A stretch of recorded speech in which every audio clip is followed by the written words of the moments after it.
Fala pessoal, tudo bem? Hoje eu gravei esse vídeo para responder às perguntas: quem eram os levitas? O que faziam os levitas? E eu posso chamar um cantor evangélico de levita? É sobre isso que eu vou falar no vídeo de hoje. Eu me chamo Alexson Marcos. Eu peço que você se inscreva no meu canal, deixe o seu like e escreva aí nos comentários o que você achou do nosso conteúdo.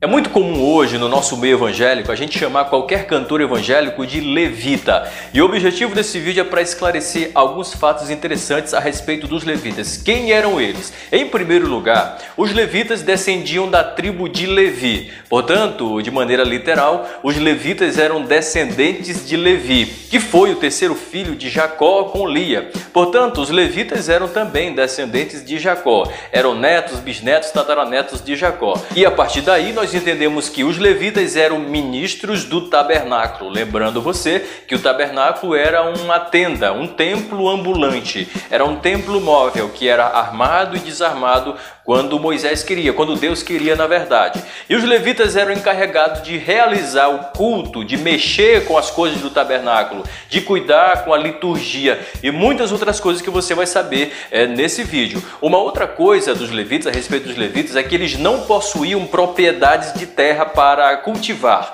ou para criar animais. Por quê? Porque eles foram escolhidos exclusivamente para trabalharem no ofício sacerdotal. Eles foram escolhidos para trabalhar exclusivamente com o templo móvel, com o culto, com o sistema de culto, com a liturgia que existia no Antigo Testamento. Porém, existiam 48 cidades que eram propriedade dos levitas. Propriedade entre aspas, porque as outras tribos concederam 48 cidades para que os levitas pudessem morar. E uma coisa que é interessante, eles não podiam cultivar a terra, nem podiam também criar animais. Porém, os levitas, eles viviam do dízimo. Como eles não podiam trabalhar, fazer outro serviço, a não ser o serviço do culto, da liturgia, do tabernáculo, eles recebiam o dízimo das pessoas. O dízimo naquela época não era em dinheiro. O dízimo era em animais, era pago também em forma da colheita dos alimentos. Então, assim que os levitas, eles recebiam o dízimo, eles entregavam também um percentual ao sacerdote. Os demais levitas entregavam um percentual aos sacerdotes. E tem mais uma curiosidade, antes de passar para frente. Os levitas, segundo Números 8:14, eles ingressavam no ministério a partir dos 25 anos de idade e se aposentavam a partir dos 50 anos de idade. Eles se aposentavam no sentido de não fazer mais trabalho braçal, mas acompanhar os levitas iniciantes para fazer os trabalhos do templo. E o que eles recebiam, isso aqui é interessante eu falar para você, o dízimo que eles recebiam, eles não deixavam acumular. Aliás, tudo indica que eles não faziam fortunas com aquilo que eles recebiam. Por quê? O trabalho dos levitas era também distribuir aos necessitados, aos pobres, às órfãs, a parte do dízimo que eles recebiam. Agora que eu já especifiquei quem eram os levitas, a procedência de cada um deles, o que eles faziam? Qual era a atividade que os levitas faziam? Aliás, no plural, quais eram as atividades que os levitas faziam? Eu digo isso e reforço isso porque a gente criou uma ideia de que o trabalho do levita era só cantar. E isso não é verdade, é uma meia verdade e eu vou explicar para você. Em primeiro lugar, os levitas eles eram uma tribo, uma família, descendentes de Levi. Porém, eles não faziam um único trabalho, eles não faziam uma única atividade. Convém aqui lembrar para você que no livro de Números você vai encontrar uma especificação muito boa a respeito do trabalho dos levitas.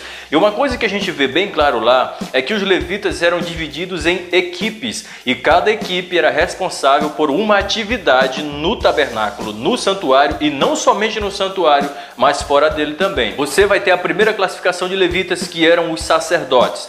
Eles estavam no topo da classificação dos levitas. Os sacerdotes tinham o trabalho de apresentar o povo diante de Deus. Eles colhiam, eles pegavam a oferta das pessoas, eles pegavam o sacrifício das pessoas e apresentavam a Deus. Dessa forma, eles tinham todo o trabalho de representar o povo diante de Deus. Uma outra classificação é que os levitas eram legisladores. Sim, tinha uma equipe de levitas que foram treinados e separados para cuidar especificamente de pôr em prática a lei civil de Israel. Por exemplo, quando uma pessoa matava um outro sujeito, assassinava um outro sujeito, eram os levitas que eram convocados para aplicar a pena.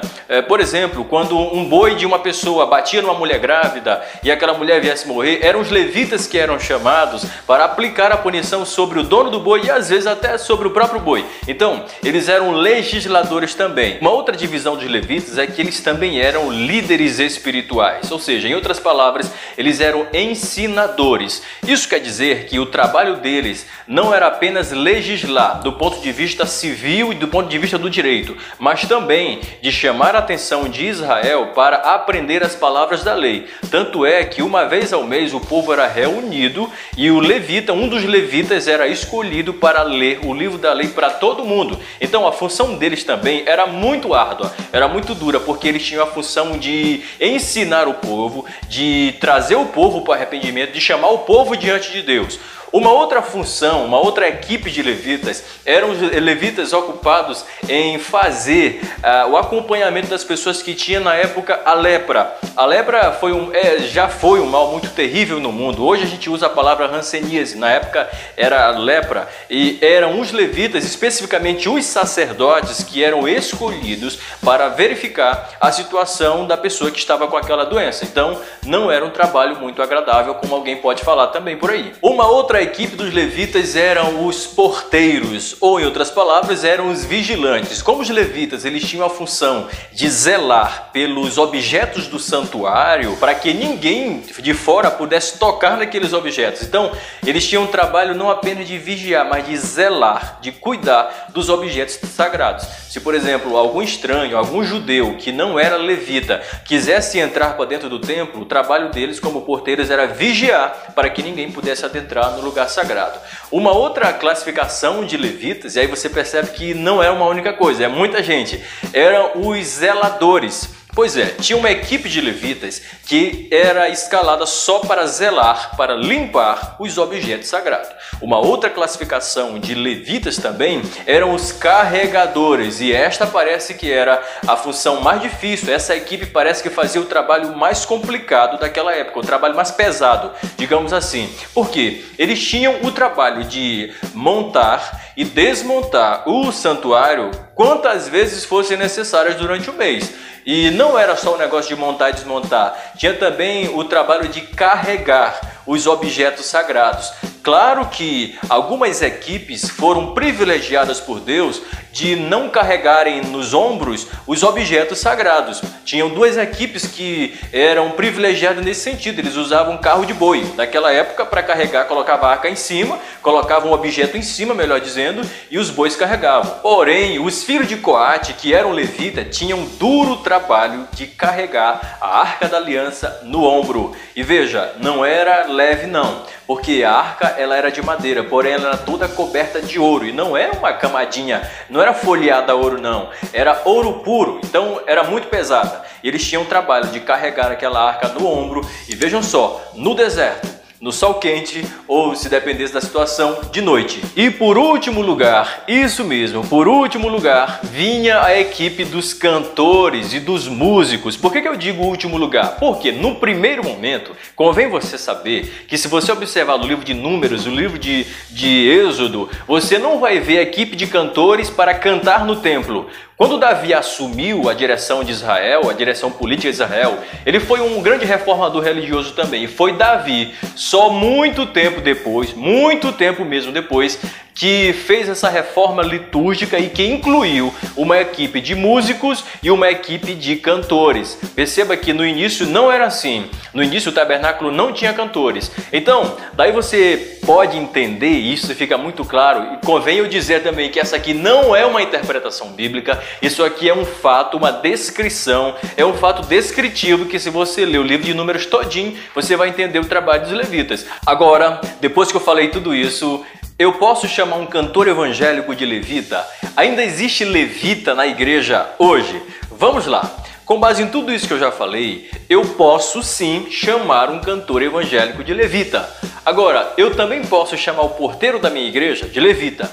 Eu também posso chamar o zelador da minha igreja de levita. Eu também posso chamar o pastor da minha igreja de levita. Eu também posso chamar dirigente do círculo de oração de levita. Porque, segundo o que eu já descrevi aqui, os levitas não eram compostos exclusivamente de cantores. Com base nisso, se eu for fazer uma aplicação no Novo Testamento de quem são os levitas, eu asseguro para você que levita e sacerdote são todos aqueles que creem no sacrifício de Jesus e creem que Jesus é o mediador entre nós e Deus. Acontece é que há uma distorção. As pessoas acham que levita é só quem canta, e pela Bíblia eu estou mostrando para você que levita é qualquer um que serve a Deus em qualquer trabalho, em qualquer ministério, em qualquer departamento da igreja. O levita é aquele que crê no sacrifício de Jesus. O levita no Antigo Testamento era uma classe, digamos que privilegiada, porque eles não trabalhavam no duro, pelo menos até um certo ponto. Eles, por exemplo, não trabalhavam na colheita,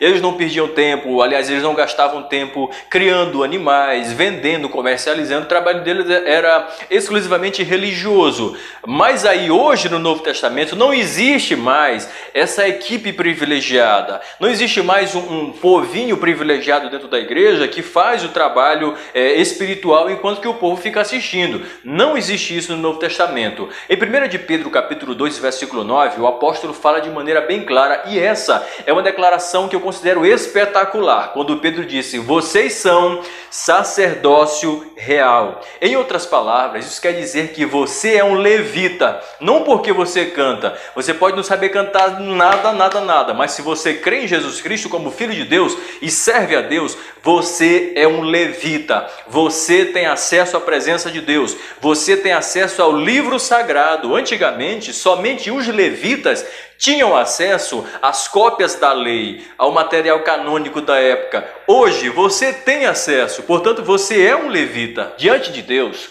todos estamos no mesmo patamar, todos somos levitas que prestamos serviços ao sacerdote que é Jesus Cristo, aliás, ao sumo sacerdote. Em outras palavras, segundo o livro de Hebreus, nós somos sacerdotes em Jesus. Por quê? Nós oferecemos a Deus, conforme escreveu o apóstolo Pedro, nós oferecemos a Deus sacrifício de louvor. Nós somos sacerdotes e nós cristãos evangélicos cremos naquilo que na teologia se define como o sacerdócio universal de todos os crentes. Portanto, meu irmão, você é um levita, não porque você canta, não porque você faz um trabalho lá na frente da igreja. Você é um levita, você pode não assumir cargo nenhum da igreja, você pode ser um crente de banco, mas se você serve a Deus, você é um levita, você é um sacerdote, você tem acesso à presença de Deus, um acesso que era restrito a nós. Esse foi o vídeo de hoje, eu espero que vocês tenham gostado. Escreva aí nos comentários o que você achou sobre esse nosso conteúdo e deixe o seu like. Se esse vídeo ajudou você a responder as suas dúvidas,